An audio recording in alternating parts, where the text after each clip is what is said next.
ओम नमः सिद्धिभ्य नमो अरिहन्ताणं नमो सिद्धाणं नमो आयर्याणं नमो उवज्झायाणं नमो लोये सवेसाहुणम्।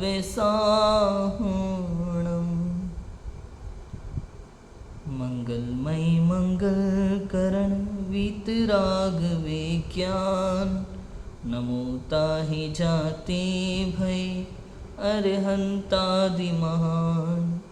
करि मंगल करि हो महाग्रंथ करन को काज जाते मिले समाज सब पावे निज पद राज।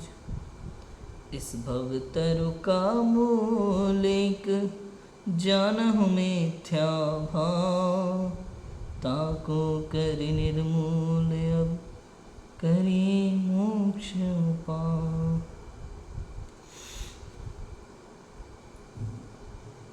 आचार्य कल्प पंडित टोडरमल जी द्वारा विरचित मोक्ष मार्ग प्रकाशक ग्रंथ 7वां अधिकार जैन मिथ्या दृष्टियों का विवेचन हमारा चल रहा है और इसमें व्यवहाराभासी मिथ्या दृष्टि जो हैं उनमें से भी चौथे वाले धर्म बुद्धि से धर्म धारक व्यवहाराभासी मिथ्या दृष्टियों की चर्चा हमारी चल रही है। ये धर्म करना तो चाहते हैं, सम्यक दर्शन ज्ञान चारित्र मोक्ष मार्ग है ये बात समझते हैं और सम्यक दर्शन ज्ञान चारित्र प्राप्त करना भी चाहते हैं, लेकिन उनका सही स्वरूप नहीं समझते। सम्यक दर्शन प्राप्त करना चाहता है, सम्यक ज्ञान प्राप्त करना चाहता है, सम्यक चारित्र प्राप्त करना चाहता है, लेकिन वो उसका स्वरूप नहीं पता।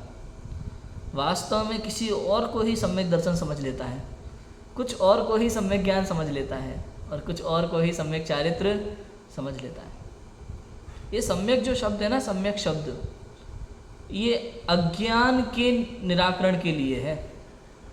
किसके निराकरण के लिए है? मिथ्यात्व के निराकरण के लिए, अज्ञान के निराकरण के लिए। तो इसका अर्थ ये हुआ राजू भाई कि जब तक ये जीव मिथ्यात्व की दशा में है ना, तब तक इसको सम्यक चारित्र नहीं। अब ये कौन सी क्रिया कर ले कि मिथ्यात्व दशा में इसको सम्यक चारित्र हो जाए? बताओ। दुनिया की ऐसी कोई क्रिया नहीं। अणुव्रत धारण कर ले, महाव्रत धारण कर ले, और जो करना हो करे, कितना ही शास्त्र पढ़ ले, द्वादशांग का ज्ञान कर ले, कुछ भी कर ले, जब तक मिथ्यात्व दशा है, अज्ञान दशा है, तत्व ज्ञान नहीं है, तब तक सब कुछ क्या है? जीरो, मिथ्याचारित्र। कितने ही जीव तो ऐसे हैं जिनको तत्व ज्ञान से मतलब ही नहीं है, शास्त्र स्वाध्याय से मतलब ही नहीं है, खाली क्रियाओं में उलझे पड़े, जिनकी चर्चा हमने की। पहली लाइन थी ना सबसे पहले, बाय क्रिया पर तो इनकी दृष्टि है, परिणाम सुधरने बिगड़ने का विचार। ये अभी जो हमने सम्यक चारित्र के अन्यथा स्वरूप में चर्चा की है, अभी यहाँ तक ये इन्हीं जीवों की चर्चा थी। परिणाम सुधरने बिगड़ने का विचार नहीं है।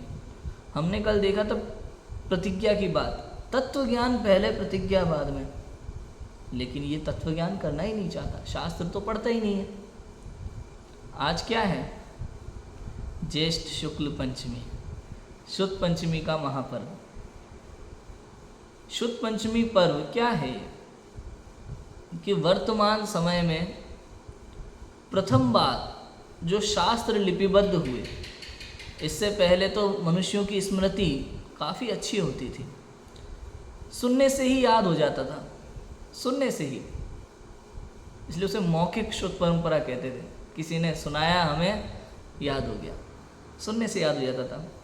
और धरसेन आचार्य को भी जब विकल्प आया था कि अब मनुष्यों की स्मृति क्षीण होने लगी है, अवसर्पणी का काल चल रहा है, तो जिनवाणी सुरक्षित रखना आवश्यक है, तब उन्होंने भी भूतबली और पुष्पदंत आचार्य को तो सबसे पहले मौखिक उपदेश ही दिया था। उन्होंने कहीं लिखा थोड़ी ना था आचार्य भूतबली और पुष्पदंत आचार्य ने, ऐसे ही याद हो गया था। लेकिन आगे के मनुष्यों में अब वो क्षमता खत्म होने वाली थी, इसलिए उन्होंने क्या किया? शास्त्र को लिपिबद्ध किया। पुष्पदंत आचार्य की तो आयु बहुत कम थी, उन्होंने तो पहला खंड लिखा था, वो भी शायद पूरा नहीं लिख पाए थे। बाकी का पूरा शास्त्र आचार्य भूतबली स्वामी ने ही लिखा। अब पहला खंड पुष्पदंत स्वामी ने स्टार्ट किया ना, तो इससे क्या निश्चित होता है? नमोकार मंत्र सबसे पहले किसने लिखा?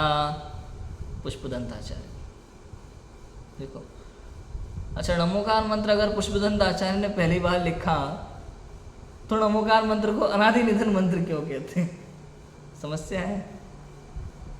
क्यों कहते हैं? क्योंकि पंच परमेष्ठी अनादिकाल से होते आ रहे हैं और पंच परमेष्ठी अनंत काल तक होते रहेंगे। अनादिकाल से पंच परमेष्ठी होते आ रहे हैं, उनको अनादिकाल से नमस्कार किया जा रहा है, अनंत काल तक होते रहेंगे, इसलिए उनको अनंत काल तक नमस्कार किया जाएगा। और नमोकार मंत्र का एक और नाम क्या है? पंच नमस्कार मंत्र। इसी का नाम तो नमोकार मंत्र है। अनादि से होते आ रहे हैं, अनादि से नमस्कार किया जा रहा है, अनंत काल तक होते रहेंगे, अनंत काल तक नमस्कार किया जाएगा, इसलिए मंत्र क्या है? अनादि अनिधन मंत्र। ठीक है। तो ये लेकिन लिखा कब गया? कि प्रथम बार इस काल में, वर्तमान में पुष्पदंत आचार्य द्वारा ये लिपिबद्ध किया गया। इससे पहले भी कभी लिखा गया हो तो कुछ कह नहीं सकते भाई, जरूरी नहीं है। चौथे काल में कभी किसी ने कहीं पेपर पे लिखा हो, इस भाषा में नहीं, दूसरे तरीके से लिखा होगा। जैसे क्या होता है, आपने देखा होगा, एक ही गाथा, जैसे बृहद द्रव्य संग्रह है, पहले भी किसी ने पद्य अनुवाद किया है उसका, दादा ने भी किया, मैंने भी किया, अन्य किसी और ने भी किया होगा। उस गाथा का पद्यानुवाद अलग अलग लोगों ने किया, लेकिन शब्दों में अंतर आता है, एक जैसा नहीं है, लेकिन भाव क्या है? उस गाथा में पद्यानुवाद का मतलब क्या हुआ कि गाथा में जो लिखा हुआ है उससे ना ही कम ना ही ज़्यादा, जैसा है वैसा का वैसा। आपको अपना दिमाग नहीं लगाना है, आपको बस उसे भाषांतर करना है, लयबद्ध करना है, बस। बाकी आपको उसमें कुछ उंगली नहीं करना। ये पद्यानुवाद का अर्थ है। तो ऐसे हुआ है, तो हो सकता है नमोकार मंत्र भी पहले कभी लिखा हो गया होगा और ऐसा का ऐसा भी लिखा गया होगा, ये भी हो सकता है। पंच परावर्तन में अपन तो पढ़ते हैं ना, सेम टू सेम चीज़ें अनंत बार हो चुकी हैं, तो ये नमोकार मंत्र भी वास्तव में अनंत बार लिपिबद्ध हुआ है। इस हिसाब से भी अनादि निधन है। और वर्तमान में किसने लिखा सबसे पहले? पुष्पदंत आचार्य ने, और ये षटखंडागम ग्रंथ का मंगलाचरण है, मंगलाचरण के रूप में लिखा गया।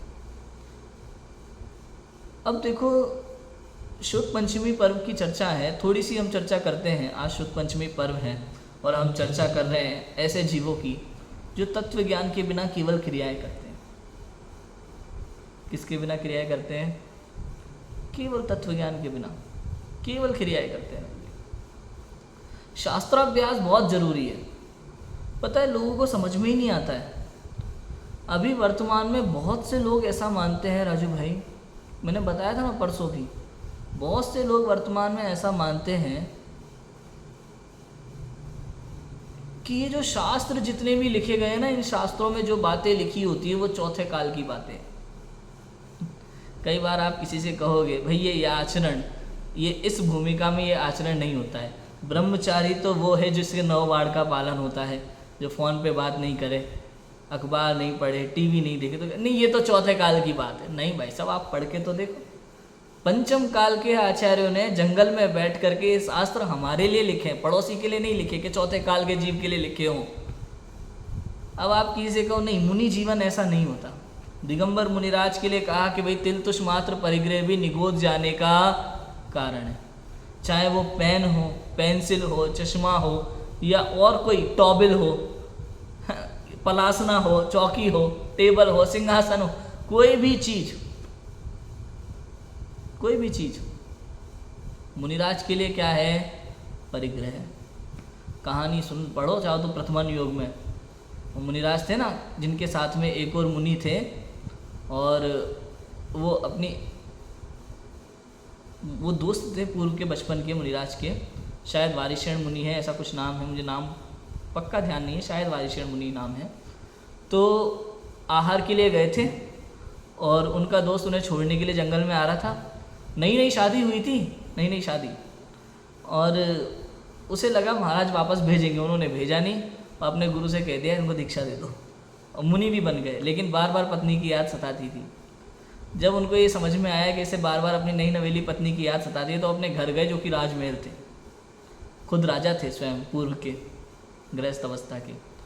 उनकी कई रानियाँ गृहस्थ अवस्था की, और जब माँ ने उनको आते देखा दोनों मुनिराजों को, तो माँ को लगा कि कहीं ऐसा तो नहीं इनका मन भटक गया हो, वापस घर आने हो। तो उन्होंने एक सोने की चौकी रखी बैठने के लिए, एक लकड़ी की चौकी रखी, और पत्थर तो था ही पास में।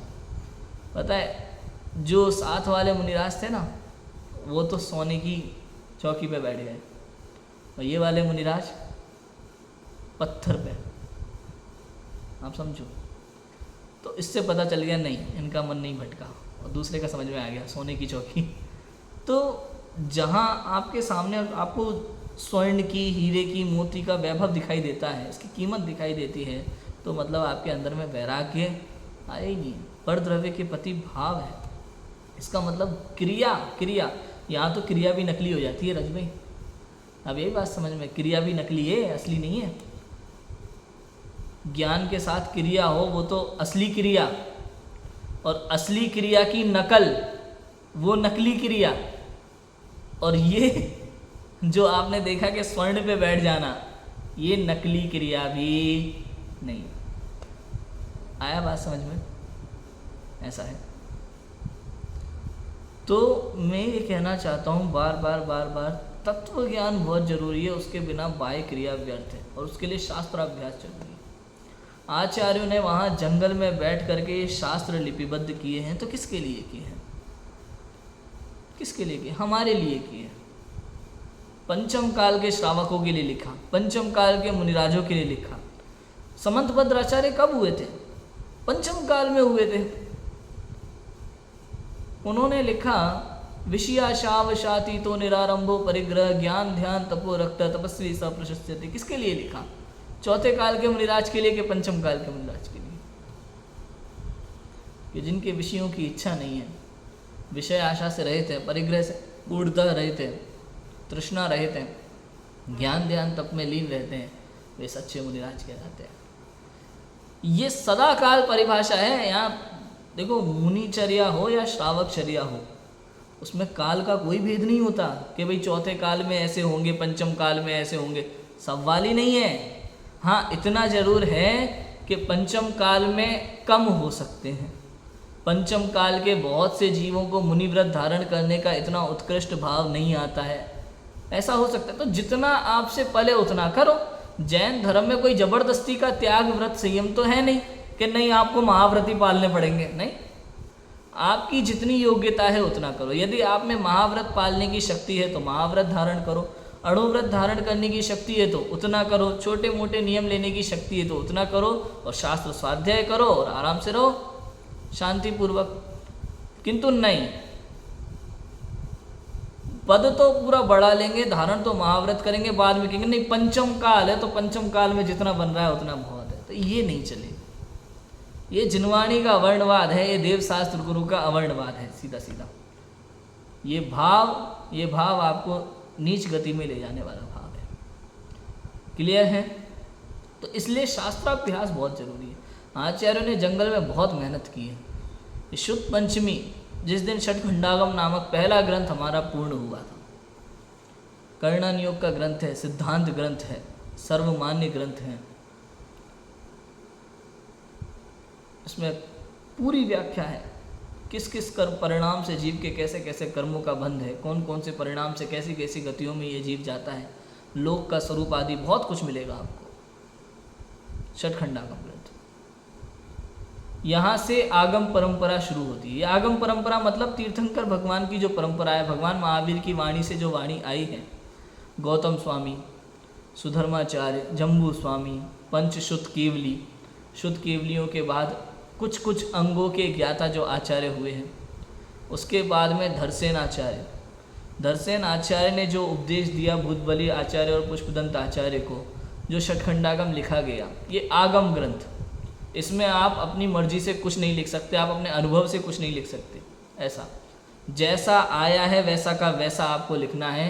ये आगम परंपरा, तीर्थंकर परंपरा, आगम परंपरा, ठीक है। ये पहला श्रुत स्कंद है।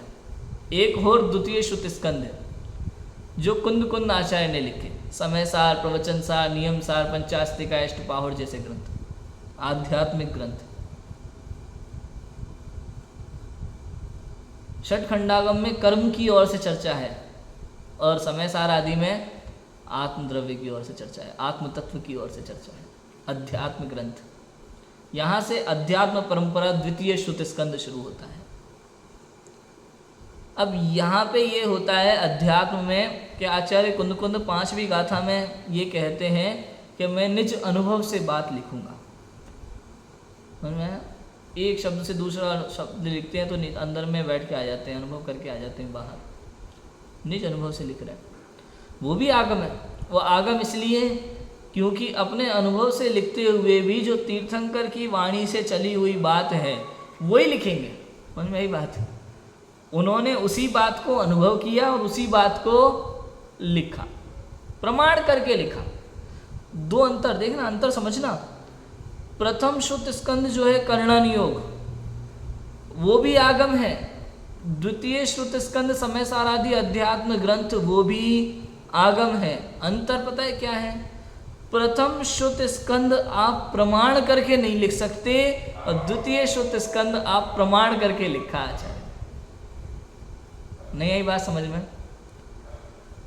षट खंडागम में कर्मों का वर्णन है, लोक स्वरूप का वर्णन है, वो केवल ज्ञान गम्य विषय है। समझ में आया? धरसेन आचार्य को वो प्रत्यक्ष नहीं दिख रहा था, पुष्पदंत भूतबली आचार्य को प्रत्यक्ष नहीं दिख रहा था। जैसा आया वैसा का वैसा ही लिखना था। 1,00,000 योजन सुमेरु पर्वत है तो वैसा का वैसा ही उन्हें लिखना पड़ेगा कि 1,40,000 योजन का सुमेरु पर्वत है।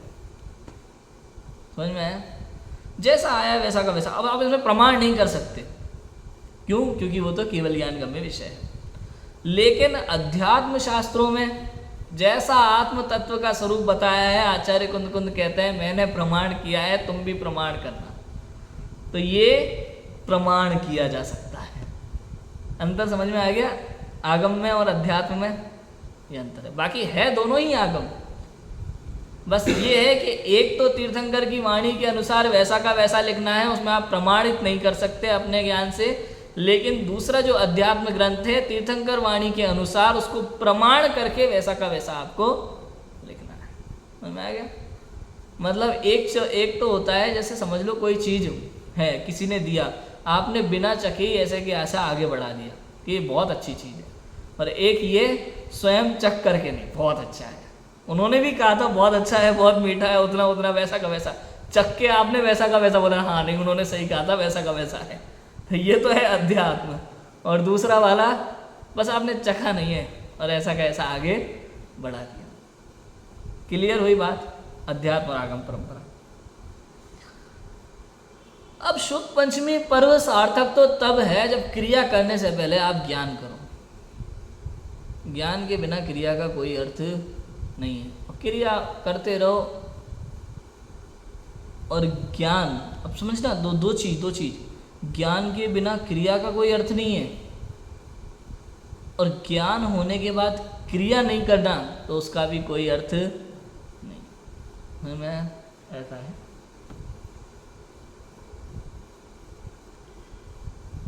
इसलिए शुद्ध पंचमी पर्व की सार्थकता तो इसमें है कि आप प्रतिदिन स्वाध्याय करो, शास्त्रों को समझो, उसके अर्थ को समझो। ऐसा ही नहीं मंदिर में जा कर के बैठ लिया, 10-15 मिनट पढ़ लिया, आधा घंटा पढ़ लिया, नहीं, थोड़ा समझ करके उसका मीनिंग समझो। जब तक मीनिंग नहीं समझा तब तक पढ़ने का भी कोई अर्थ नहीं है। आत्म कल्याण की भावना से पढ़ो, धर्म बुद्धि से पढ़ो, आत्म कल्याण की भावना से पढ़ो, आत्म स्वरूप को समझने के लिए पढ़ो, तब तो शुद्ध पंचमी पर्व सार्थक है, नहीं तो नहीं। भक्तामर स्तोत्र है, तत्वार सूत्र है या अन्य चीज़ें हैं, मंत्र तंत्र है, यदि लौकिक कार्य की पूर्ति के लिए भी आप करते हैं तो भी गलत है। आत्म कल्याण के लिए करो, जो करना है केवल किसके लिए करो? आत्म कल्याण के लिए करो। आत्म तत्व की बात हटा दी तो जैन धर्म खत्म। जैन धर्म की शुरुआत आत्म तत्व से है और समाप्त भी आत्म तत्व से। समझ में आया? सम्यक दर्शन आत्म तत्व के आश्रय से होता है, अनुभव से होता है, और मोक्ष भी आत्मा के अनुभव से। एक समय का अनुभव तो सम्यक दर्शन, 48 मिनट तक टिके रहे तो केवल ज्ञान। मूल तो आत्म तत्व ही है, उसे समझना बहुत आवश्यक है। समझ आया?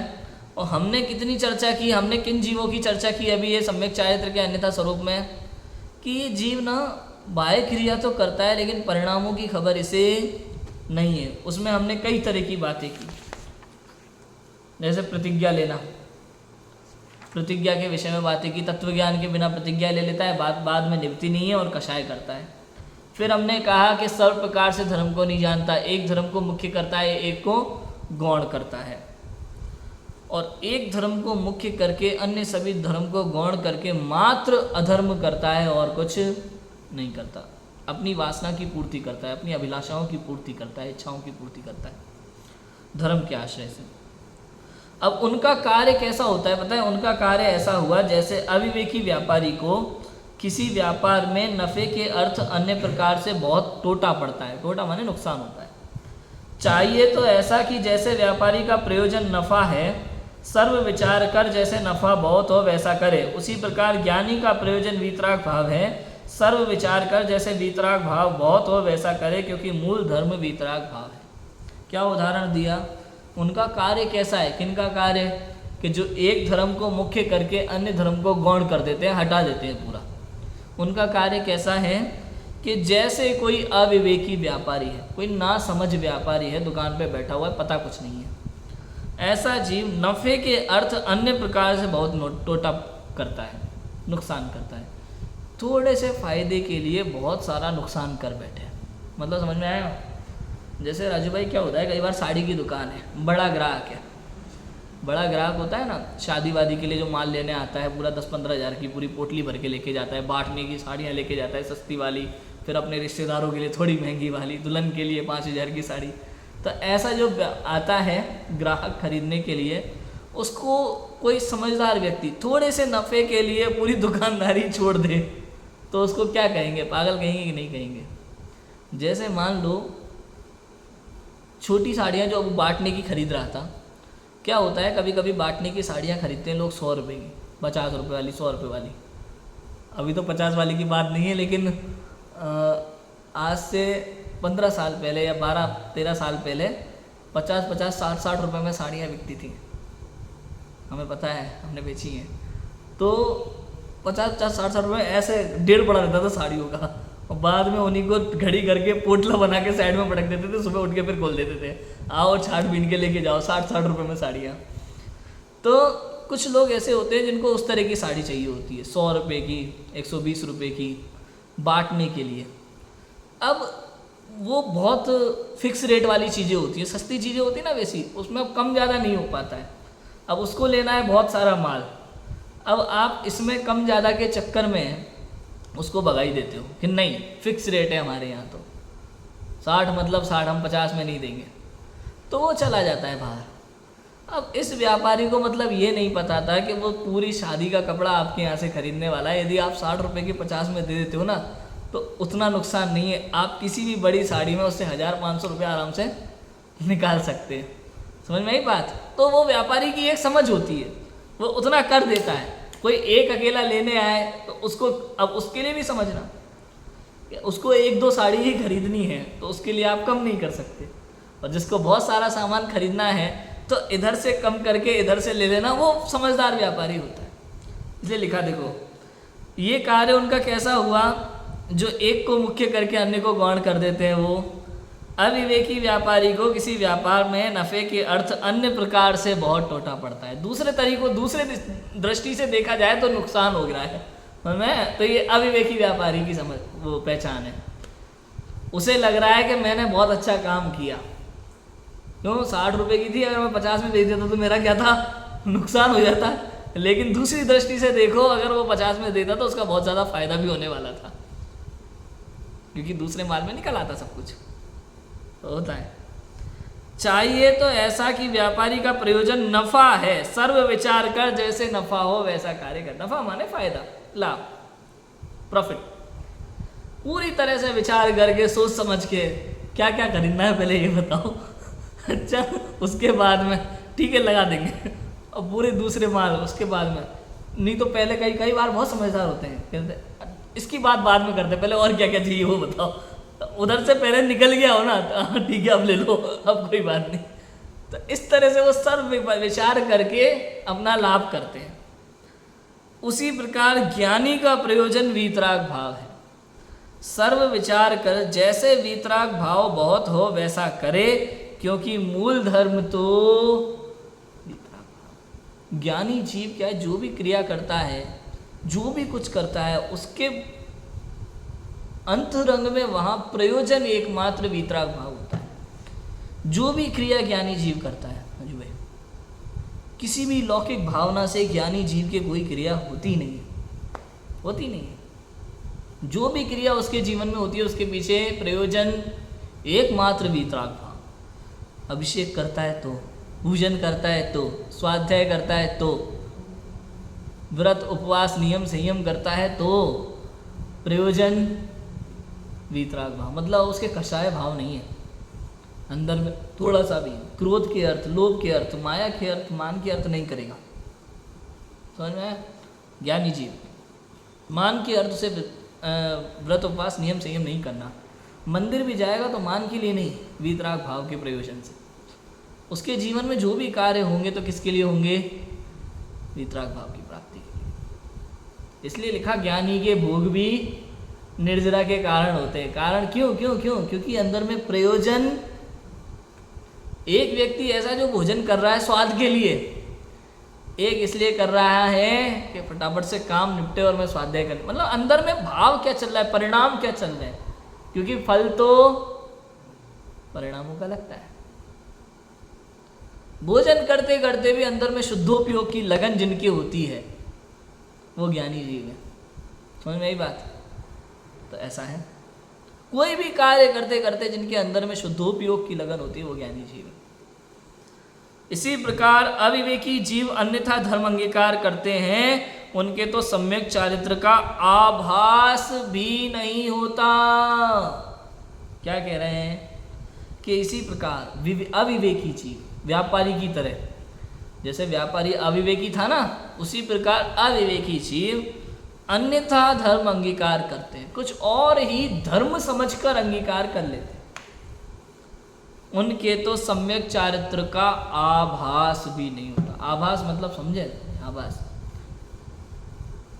एक होता है सम्यक चारित्र, एक होता है सम्यक चारित्र का आभास, और एक होता है मिथ्या चारित्र।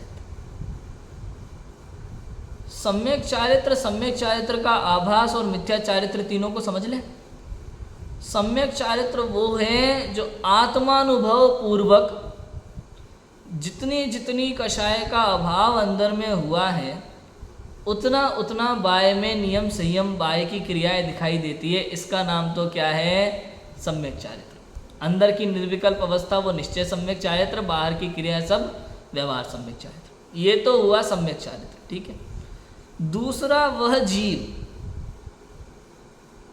जिसके अंदर में आत्मानुभव तो नहीं है लेकिन क्रिया सेम टू सेम वैसी है सम्यक चारित्र वाले जीव की तरह। जो सम्यक चारित्र में जीव के जैसी क्रिया होती है ना, सेम टू सेम वही, मतलब आप उंगली नहीं उठा सकते। इसका नाम क्या है? आभास, सम्यक चारित्र का आभास। और तीसरा वो जिसके कहीं दूर दूर तक दिखाई ना दे चारित्र, मतलब वेश तो दिखाई दे सकता है लेकिन चारित्र क्रियाएं, सच्ची क्रियाएं दिखाई ही नहीं देंगी। उदाहरण दे एक सिंपल सा, मोबाइल तो आप सभी जानते हैं, मोबाइल बड़ी सुंदर चीज़ है, सबके पास होती है आजकल। तो ये जो मोबाइल होता है ना, ये तो है राजू भाई असली मोबाइल जो यहाँ लगा हुआ है ना। अब एक होता है ऐसा का ऐसा बच्चों की खेलने वाला मोबाइल। अब जब बच्चा जिद कर रहा होता है ना मोबाइल चाहिए मोबाइल चाहिए मोबाइल चाहिए, तो हम उसको नकली मोबाइल दे देते हैं हाथ में, तो वो उसको बटन दबाता है और बढ़िया गाना बजता है, चल चाहिए चाहिए चाहिए, समझ में है? तो वो तो हो गया क्या? मोबाइल का आभास, नकली मोबाइल, असली मोबाइल और नकली मोबाइल। तीसरा ये होता है राजू भाई, जैसे कोई बच्चा रो रहा है छोटा सा एकदम ना समझ, मोबाइल चाहिए, उसको पता भी नहीं है कि मोबाइल क्या होता है। आपने तुरंत उठा करके पेपर बैठ दिया, ले बेटा मोबाइल ले, और वो खुश हो जाता है, उसको मोबाइल समझ के खेलने लगता है। मैं उठा के आपने चश्मा दे दिया, ले बेटा मोबाइल, आपने उठा के पेन दे दिया, ले बेटा मोबाइल, और उसको मोबाइल समझ के वो चुप हो गया। तीन प्रकार के जीव सामने आ गए। एक तो असली मोबाइल, एक मोबाइल का आभास क्या था। भाई बच्चे कई तरह के होते हैं आजकल के बच्चों को करके देख लो आप, भाई उसने मोबाइल मांगा और आप पेन दे के देख लो। अरे और तो छोड़ो, जिस मोबाइल में इंटरनेट नहीं हो उस मोबाइल के दे दो उनको, पुराना मोबाइल दे दो उनको, यूँ फेंकते हैं दूर, हट वो वाला चाहिए। ऐसे भी होते हैं। तो ये मतलब क्या था, ये था चारित्राभास, सम्यक चारित्र का आभास। मतलब असली मोबाइल भले ना हो लेकिन नकल पूरी चाहिए। वैसे क्यों, आप उंगली नहीं उठा सकते, मोबाइल तो मोबाइल। और एक होते हैं जिनको कुछ भी पकड़ा दो मोबाइल के चल रहा है काम, मतलब ही नहीं है, चल रहा है, दिख रहा है बाहर से कि इनके बिल्कुल भी क्रिया नहीं है, लेकिन फिर भी, और उनको मानने वाले भी मुँह रखी होते हैं। समझ में आया? तो ऐसा होता है। आभास समझ में आ गया, चारित्राभास। कि इसी प्रकार अविवेकी जीव अन्यथा धर्म अंगीकार करते हैं, उनके तो सम्यक चारित्र का आभास भी अणुव्रत महाव्रत क्रियाओं में लगा लेना। समझ में? जो भावलिंगी संत होते हैं उनके है सम्यक चारित्र, और जो द्रव्यलिंगी मुनिराज होते हैं जिन पे आप उंगली नहीं उठा सकते, उनके क्या है, चारित्र का आभास। और जो द्रव्यलिंगी भी नहीं है, परिग्रह धारण किया हुआ है, सांसारिक कार्यों में उलझे हुए हैं, समाज सेवा में उलझे हुए हैं, आत्म कल्याण की खबर नहीं है, मोक्ष मार्ग से मतलब नहीं है, तो ऐसे जीव कौन है, जिनके चारित्र भी नहीं है। वो बिल्कुल बच्चे की तरह वाले, जिसको आपने मोबाइल मांगा था और आपने पेन दे के बोल दिया ले भाई मोबाइल, वही जीव है जिनको क्रिया का भी अता पता नहीं है। तत्व ज्ञान तो छोड़ो, जिनको क्रिया का भी अता पता नहीं है, जो है वो ठीक है, ऐसा चल रहा है, जितना चल रहा है उतना सही है, तो उसी बच्चे की तरह। समझ में आ गया? तो ऐसा होता है। पढ़ते हैं, देखो आगे। तथा कितने ही जीव अणुव्रत महाव्रत आदि रूप यथार्थ आचरण करते हैं। ये किनकी चर्चा है?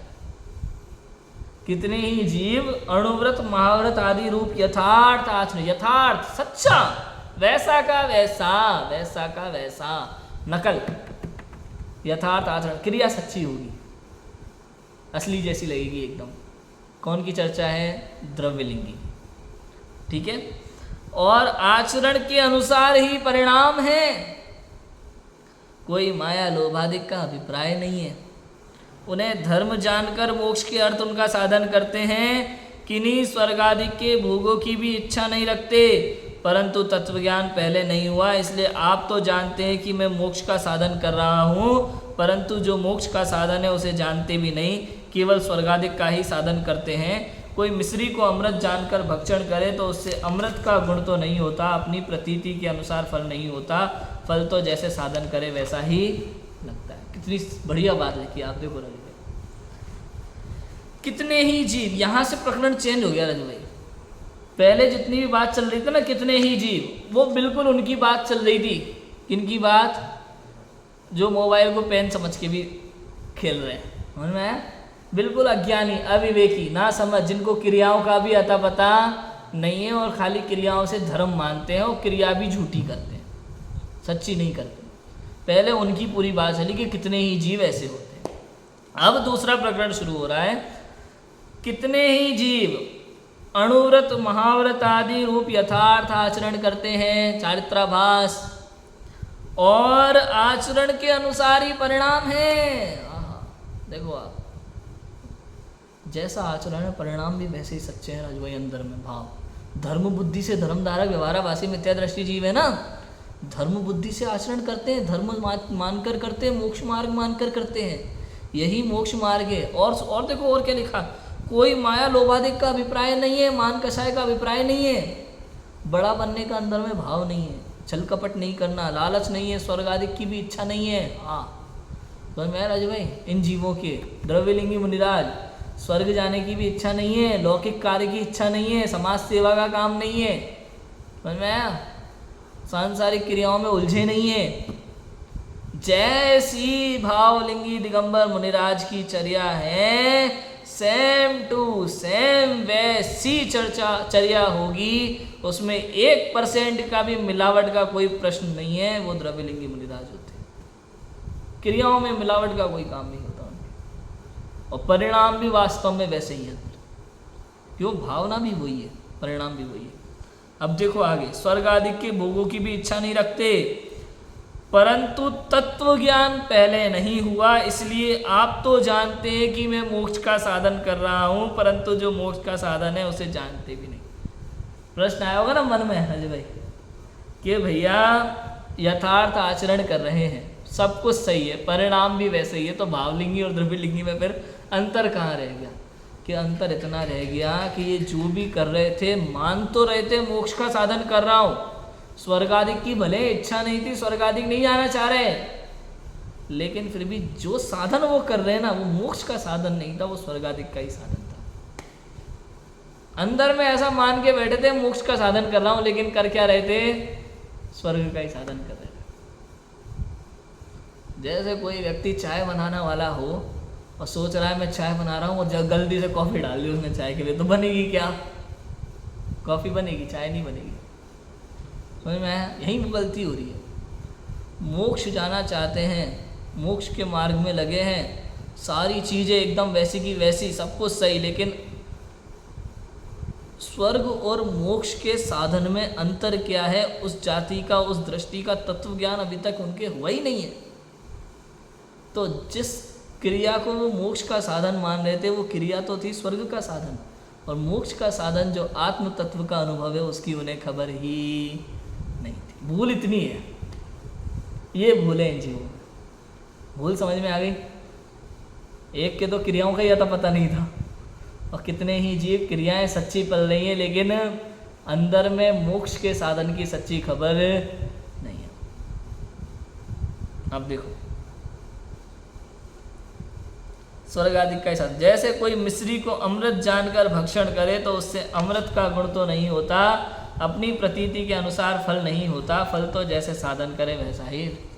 आप जैसा सोचते हो वैसा थोड़ी काम होगा, जैसा काम होगा वैसा फल होगा, सोच के अनुसार नहीं। इसलिए कहा राजभाई तत्व ज्ञान बहुत जरूरी है जीवन में।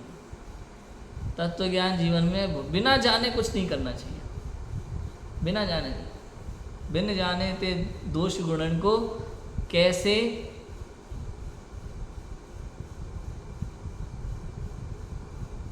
बिन जाने ते दोष गुणन को कैसे तजिए गहिए, छेड़ाला की लाइन है। बिन जाने ते तो दोष गुणन को कैसे तजिए, दोषों को नहीं जानोगे तो तजोगे कैसे, और गुणों को नहीं जानोगे तो ग्रहण कैसे करोगे। और ये जीव क्या करता है, ना तो दोषों को समझता है, ना गुण को समझता है, ना तो ये स्वर्ग के साधन को समझ रहा है, ना मोक्ष के साधन को समझ रहा है। इसलिए ये क्या कर रहा है, स्वर्ग के साधन को मोक्ष का साधन समझ करके कर रहा है, और इससे पता चलता है इसको स्वर्ग का भी नहीं पता और मोक्ष का भी नहीं पता। उतना ही पड़ा है बस, अंदर में वो वांछा नहीं है, लौकिक वांछा खत्म हो गई, बाहर की क्रियाओं में भी उसके लौकिक वांछा नहीं है, कषाय भाव नहीं है, कुछ नहीं, केवल लेकिन भूल एक ही हो रही है कि जो क्रिया वो करता है वो स्वर्गादिक की क्रिया है, और मोक्ष जाना चाहता है, तो ऐसा तो हो सकता समझ में आया? किसी व्यक्ति को राजू भाई नींबू लेने भेजा हो और वो मौसमी लेके आ जाए, तो इससे क्या सिद्ध होता है कि वो नींबू को नहीं जानता। किसी को नींबू लेने भेजा हो, वो मौसमी लेके आ जाए, तो क्या पता चलता है, वो नींबू को नहीं जानता ना। अरे भैया नींबू तो ठीक, वो मौसमी को भी नहीं जानता। अगर वो मौसमी को जानता होता, वो मौसमी को नींबू समझ के नहीं लाता। ये तो रहा है कि नहीं हो रहा? वही तो ऐसे ही ये जीव जब मोक्ष का साधन कर रहा है और उससे मिलता स्वर्ग है, इसका मतलब वो ना तो स्वर्ग को समझता है ना मोक्ष को समझता है, दोनों का साधन ही नहीं समझ रहा। भाई देह की क्रिया जाती है स्वर्ग की ओर और आत्मा का अनुभव जाता है, रास्ते ही अलग अलग हैं। कभी कभी क्या लोक का स्वरूप जब पढ़ते ना, तो लोग देखते हैं ऊपर स्वर्ग और स्वर्ग से ऊपर मोक्ष, तो लोगों को लगता है वही तो रास्ता है फिर। यहाँ तो कई बार लोग कहते हैं ना, थोड़ा सा चूक गए वो नकुल और सहदेव, तो मोक्ष की बजाय थोड़ा सा नीचे रह गए, नहीं तो ऊपर जाते थे। भाई सब मार्ग अलग हो गया। राग और वीतराग भाव में यही अंतर है, राग भाव आपको संसार में ले जाएगा और वीतराग भाव मोक्ष में ले जाएगा, दोनों रास्ते अलग अलग हैं। ऐसा है, जहां राग भाव जरा सा किंचित राग भी आ गया तो अटक जाओगे संसार में। वीतराग भाव है मोक्ष के लिए। और यहाँ यही समस्या हो रही है द्रव्यलिंगियों के साथ। सब कुछ सही है, द्रव्यलिंगी मुनिराज पूज्य है कि नहीं है बताओ? पूज्य हैं, क्योंकि आपके बस की बात नहीं है आप निर्णय कर सको। उनकी क्रियाएं इतनी उत्कृष्ट होती है, कहा ना मैंने, उंगली नहीं उठा सकते आप। ऐसी क्रिया होगी तो आप कह ही नहीं सकते, पता ही नहीं लगेगा आपको कौन पूज्य है कौन नहीं है।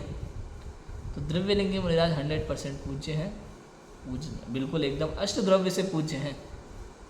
मैं अष्टद्रव्य से पूज्य हैं, नमस्कार के योग्य हैं और बिल्कुल मुनि योग्य सम्मान के योग्य हैं, यथा योग्य द्रव्यलिंगी मुनिराज।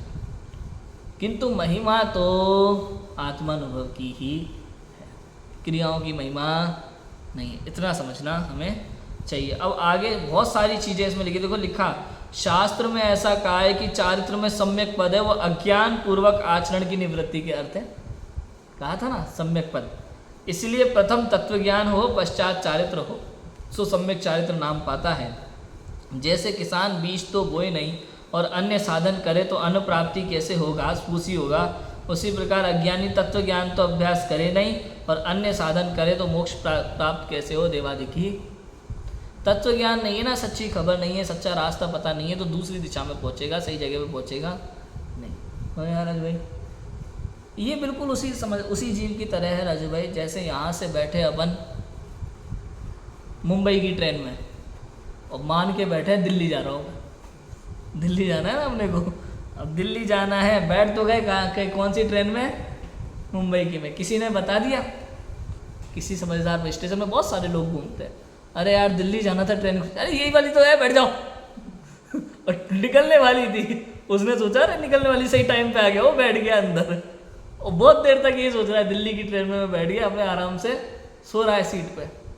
और जब टीटी आता है टिकट दिखाओ, अरे ये तो तुम्हारी दूसरी ट्रेन का टिकट है, तुम गलत चढ़ गए, ये तो मुंबई जा रही है। ओ अब आई बात समझ में, मैं बिल्कुल वैसा ही है, किसी ने भी कह दिया भाई ऐसा कर लो ऐसा कर लो ऐसा कर लो, और वो करने लगता है, सही बात को समझा ही। इसलिए पहले पूरी जानकारी, स्वयं निर्णय करो अपना, स्वयं निर्णय के बिना मोक्ष मार्ग की शुरुआत भी नहीं होती, सम्यक दर्शन नहीं हो सकता। स्वयं के बल पे निर्णय होता है, किसी के कहने से नहीं, शास्त्र ज्ञान से भी नहीं होता सम्यक दर्शन, किससे होता है, आत्मज्ञान से होता है।